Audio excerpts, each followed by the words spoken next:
Russia থেকে 6 lakh ton জ্বালানি তেল কিনতে নিষেধাজ্ঞা শিথিলের অনুরোধ জানিয়ে যুক্তরাষ্ট্রকে চিঠি দিয়েছে বাংলাদেশ। সোমবার 30 মার্চ সচিবালয়ের সার্বিক জ্বালানি পরিস্থিতি নিয়ে সংবাদ সম্মেলনে জ্বালানি ও খনিজ সম্পদ বিভাগের যুগ্ম সচিব অপারেশন অনুবিভাগ মনির হোসেন চৌধুরী এ তথ্য জানান।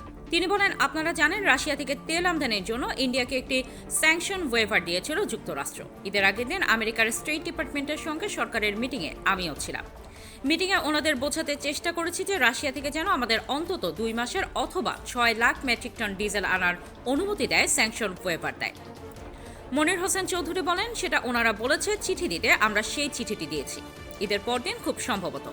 এখন আমরা উত্তরের অপেক্ষায় আছি, এটুকুই হচ্ছে এই ব্যাপারে অগ্রগতি। তিনি আরও বলেন, আপনারা জানেন যে ভারতের সঙ্গে আমাদের চুক্তি আছে। আমরা ভারত থেকে যুদ্ধ শুরু হওয়ার আগে মাত্র 5,000 মেট্রিক টন জ্বালানি তেল পেয়েছিলাম। আমাদের জানুয়ারি থেকে জুন পর্যন্ত 60,000 মেট্রিক টন দেওয়ার প্রতিশ্রুতি ছিল, কিন্তু আমরা পেয়েছিলাম মাত্র 5,000 মেট্রিক টন। তারপর আমাদের মন্ত্রী এবং আমাদের সচিব সহ আমরা চিঠি লিখেছি এবং হাই কমিশনারের সঙ্গে ওনাদের ফলপ্রসূ আলোচনা হয়েছে। তো এখন আমরা কিন্তু নিয়মিত পাচ্ছি। এ পর্যন্ত আমরা প্রায় 3 থেকে 4টি পার্সেল পেয়েছি।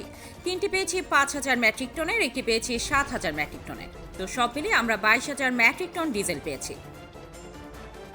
যুগ্ম সচিব বলেন, এর বাইরে আমরা ইন্দোনেশিয়া থেকে 60,000 মেট্রিক টনের 2টি কার্গো শিগগির পাবো বলে প্রত্যাশা করছি।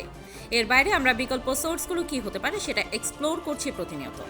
যেহেতু এটা আমাদের একটু সংকুচিত হয়ে গেছে, সেজন্য বিকল্প সোর্স খুঁজছি। আর কোথায় কোথায় পাওয়া যায়, আমরা Singapore, Malaysia, Nigeria, Azerbaijan, Kazakhstan, Angola, Australia এবং যুক্তরাষ্ট্রের সঙ্গে আলোচনা হচ্ছে। তিনি আরও বলেন, আমরা কিছু কিছু ক্ষেত্রে আশ্বাস পেয়েছি। অস্ট্রেলিয়া থেকে একটি, অ্যাঙ্গোলা থেকে একটি আমরা এলএনজি পেয়েছি।